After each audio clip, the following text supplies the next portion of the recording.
So I watched a video on YouTube of a guy named, I think it's Decode by Danny, and he was speaking about why the world has become so boring. And he essentially said that like algorithms and the media have made places really boring to visit and everything's the same. And he spoke about music as well and how essentially all music is the same nowadays. It's I think he called it like wallpaper. All the music on Spotify is just like wallpaper. It's just not memorable, and that really stuck with me. Just because he's so right. I think he's so right. And he proved his point by explaining about like music, comparing music from the 1970s to music now. And he mentioned Led Zeppelin, he mentioned Pink Floyd. And one of my favorite songs ever is actually Echoes by Pink Floyd when they were in Pompeii. It's just so good. It's absolutely incredible. If you haven't seen it, go check it out. So he was saying that back then music wasn't optimized for algorithms. It didn't have to be like certain hooks or certain lengths just to get people's attention. And it really made me think about how bands these days don't do that. It all has to be, like I said in a previous video, people have to make reels in order to get attention. And it's the same with bands. They have to make certain hooks and make their music sound catchy in order for people to actually go listen to their songs.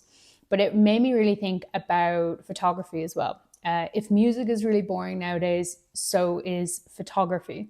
And while music is optimized for people to listen by like creating certain melodies and hooks to get people to actually stream their songs on Spotify, I think it's the same with photography. People are taking photographs of like mass manufactured images. Every single image looks the same nowadays, and photography has ultimately become boring as well. I think that our phones get filled with these images of things we don't really care about, and they're just sitting in a data center somewhere and they're not actually in our mind. So if you look through photographs that you have, there's on your phone, there's probably thousands of them of just memories we'll never really revisit. And I think it's the same with not just our camera rolls, but with our mind. Our mind is getting filled with these images of beautiful places, aesthetic places, or these picture perfect scenes with friends and family. And none of it's real. None of it feels real. It's completely curated for society and the media. Not even that, we're also moving into the era of like AI images.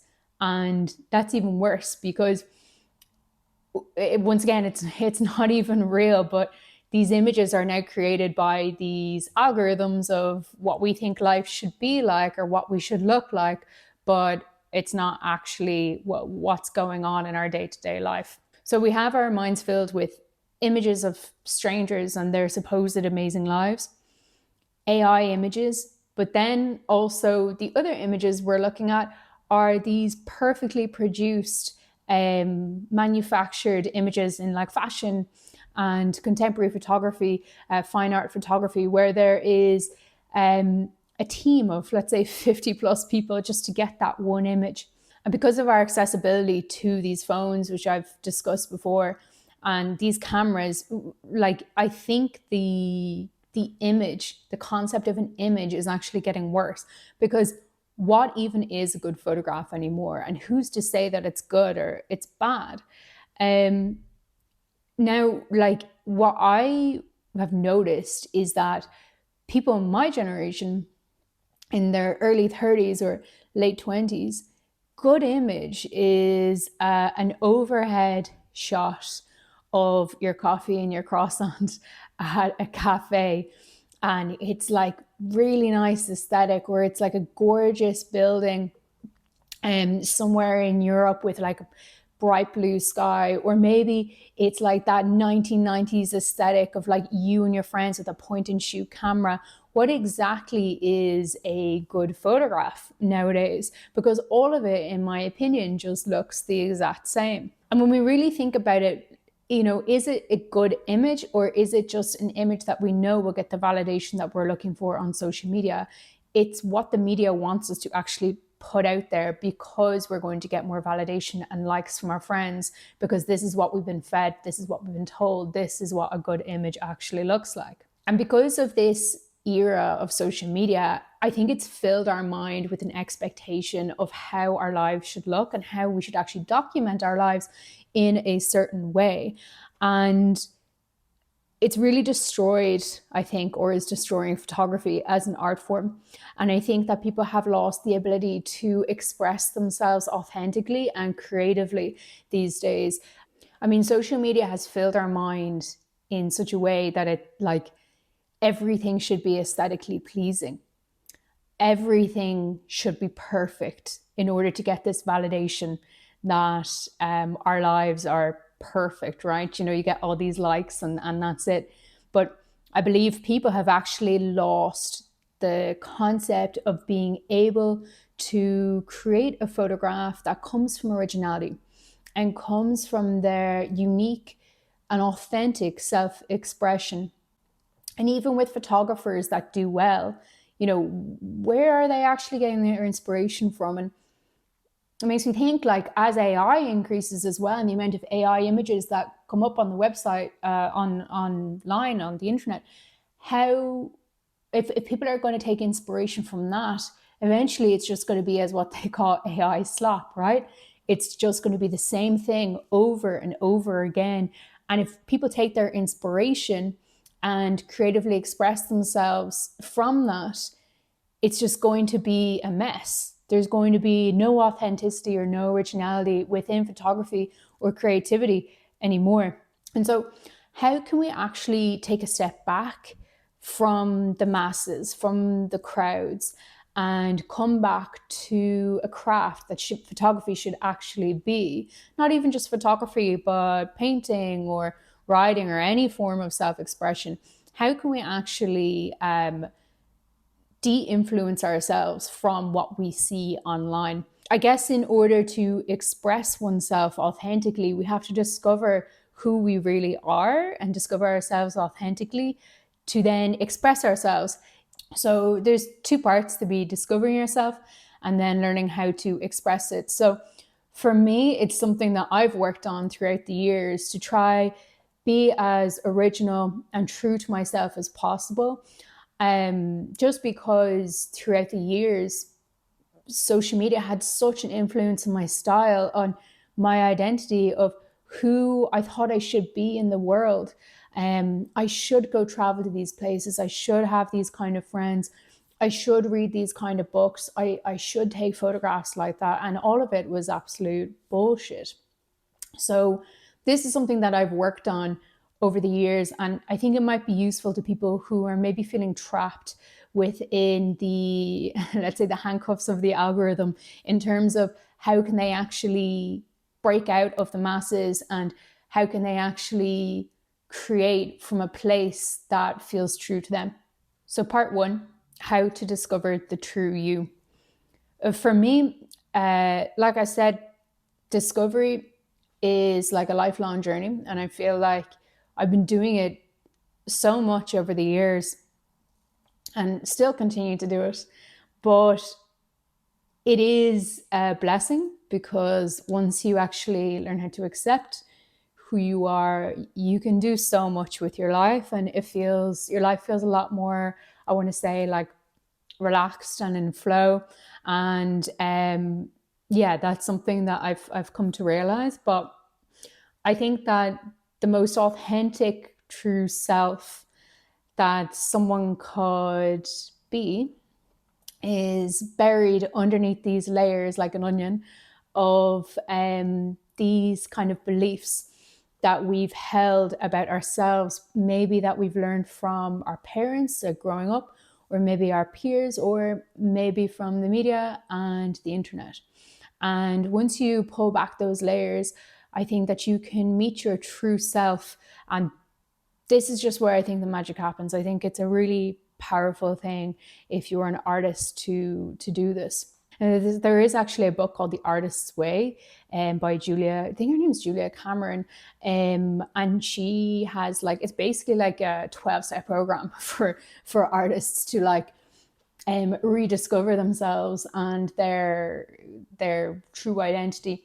It doesn't work for some people. I've tried it. It seemed to work for me okay, but there's other ways that I would like to do it. I believe meeting yourself authentically actually requires some self-acceptance in terms of who you are and your upbringing. And, you know, if you've had privilege in life or if you've had no privilege in life, accepting that this is your life, I think is really important. And with that, I think you can reach your true self, but not a lot of people actually want to be seen, or they don't want to discover the truth of who they are and what their life really is. So it really requires, I think, a lot of patience, acceptance, vulnerability, trust, and a huge amount of love for yourself. There's been so many things that have contributed to this. And the first thing is probably the most obvious, it's therapy. Learning how to be me in the world and accepting who I am and where I am and understanding how I relate to the world and relate to others has been a huge part of my life in terms of discovering who I really am. Secondly, be reconnecting with my inner child.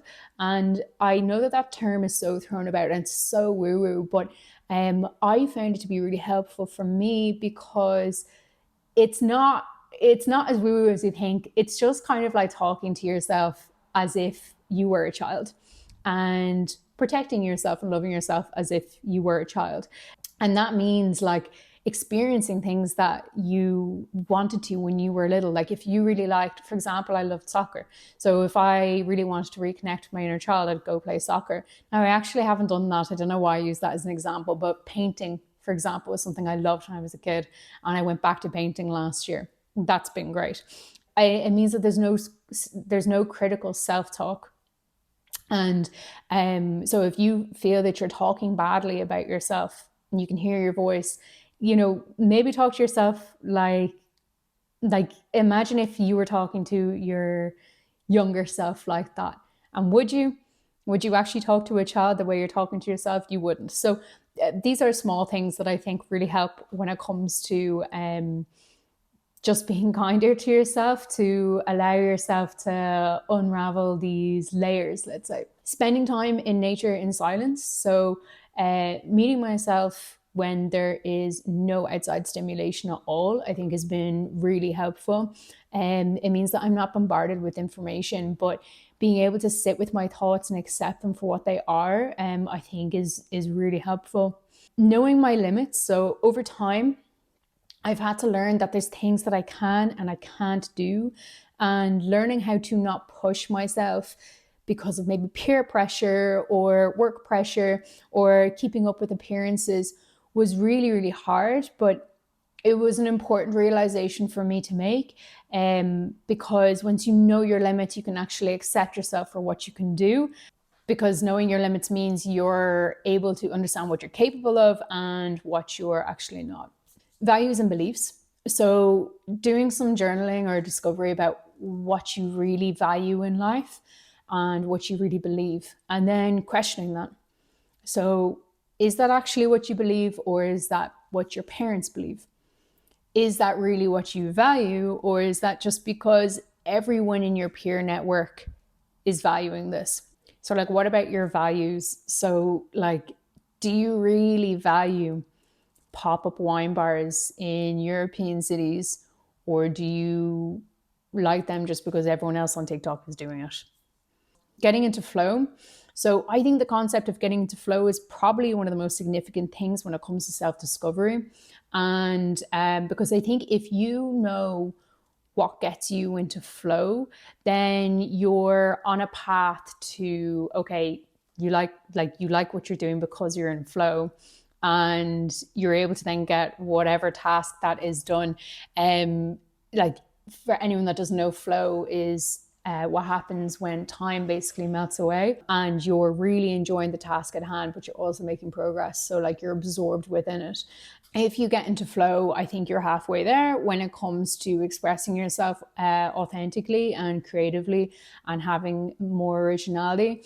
For me, deep work gets me into flow, writing, taking photographs, playing with my cats, playing drums. These things have been significant for me in terms of like learning about myself and discovering who I am.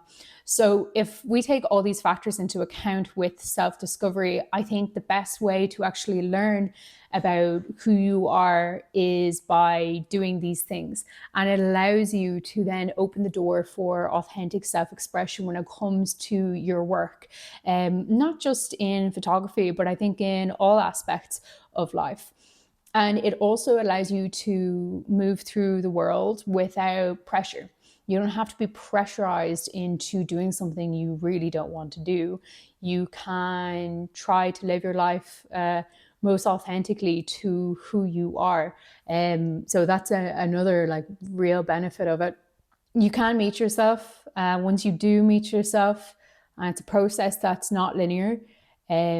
Self-expression does come very naturally after that. So I think that's really important. Like we are bombarded with so many messages and ads and media in the world. If we can just take a step back from that, I think our identity becomes this this solo entity that is separate to what is being fed to us on a daily basis. And it takes so much effort to do this. I'm so aware of that. But I genuinely believe that if more people actually meet themselves and discover who they are, and then they're able to express themselves authentically, I just think we're going to have a lot more better art in the world. And everyone wants that. Well, I hope everyone does. I do anyway. So moving on to part 2 of how to express yourself authentically. First one is to spend time in silence regularly. So similar to the step for when you're discovering yourself. I think our minds have almost no time to process what's being put in front of us. Like if like you sit and you're on Instagram for about an hour, like think about how many pieces of content you actually looked at. How much time is it going to take for your brain to process all that information? And if you can't process that information, how are you actually going to be able to come up with any kind of original concepts? Because you're just going to be regurgitating exactly what you heard 10 minutes ago on Instagram if you do go create content. So spending time in silence regularly is really, really good. And moving on to the next point is being bored. You will ultimately get bored when you spend time in silence. And I think it's really, really healthy.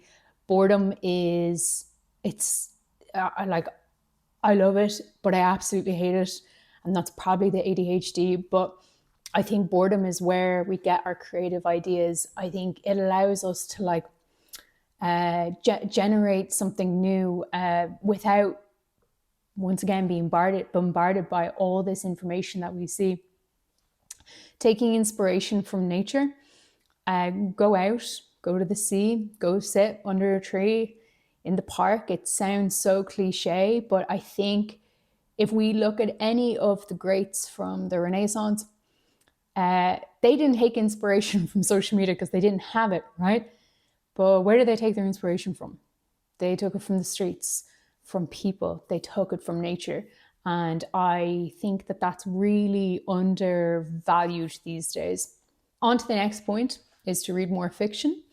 I think reading fiction is a really good way to occupy your mind with outside material without being bombarded by information and other people's content.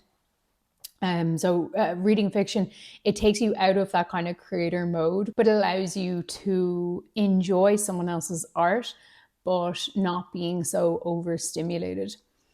Photo books. So looking at photographs in a book, not on a screen, should give you inspiration and help you express yourself more authentically. Try to like study the photographer, understand why he or she shot that way. Truly learn, try to feel the emotions that they were trying to convey within that image, instead of just looking at a screen and you know you're just going to click off it and go into YouTube or Instagram anyway. So writing, putting pen to paper can actually be one of the most cathartic things that you can do to discover yourself, but also learning how to express yourself authentically. I think that would definitely help you in whatever craft that you have. Going to the movies, I think, is also a big one. Nothing beats sitting with like a large bag of popcorn, a large Coke, no phone, no social media, no interruptions, just pure pleasure. I think it is amazing. And you're also you're embracing someone else's craft, someone else's art.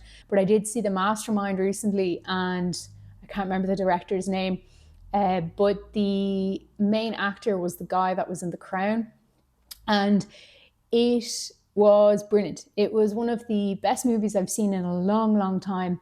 And I know some of the reviews said that it was a bit slow, but I actually really enjoyed it because it was so nice to see a movie that wasn't made for the masses, wasn't made to have this quick storyline and these like these one hit liners like you'd see in Marvel movies, where it's literally made just to plot lines are super quick and super easy to read. And it's the same with like Netflix. Like these days, Netflix, I did hear that they've actually hired, these massive streaming companies have hired people specifically to go into the scripts and then actually dumb them down so people can, while they are watching Netflix, they're able to scroll and still keep up with the plot. Like that is disgraceful that our society has come to this, that we can't even focus on a movie anymore. So back to the point, I think going to the movies is really, really good for helping you express yourself, because it will take you out of that distraction mode, put you into someone else's art, and it's also just really enjoyable experience. So this list is an obvious antidote to the overstimulated world that we're currently living in, and slowing down and doing activities intentionally will help people actually discover who they are, but also help them express themselves better as photographers, as artists, as writers, as craftspeople. For me, when I do these things, I like to actually take note of what sparks inspiration for me, or like what I like and what I don't like. So like I keep this journal, this pocket notebook with me everywhere I go. And when I'm engaging in these activities and I come up with an idea or I see something I like, I will write it down straight away, because then I can take those themes and then either go write about them or go photograph them or make a project about those themes, because that's what's actually sparking joy in me. And that's how I feel like I'm able to then express myself through my craft as creatively and originally as possible. So like, just to give you an example, like I like black and white photo books. Now, this is a very basic example, but if I like black and white photo books, I'm probably gonna like taking black and white photos. I value things that are of tactile nature. So records, books. So yeah, film makes sense. You know what I mean? It's taking what you love in your everyday life and then being able to add that to your craft. I also think that the process of discovery and expression within yourself doesn't just allow you to create good photographs, but it allows you to actually live and breathe your work, and your values, which I think is really important these days, instead of being a carbon copy of everyone else. I believe that your life and your work actually becomes like a living diary of how you see the world every day. And this will essentially allow you to stand out as an artist or a photographer in a world that's completely run on algorithms.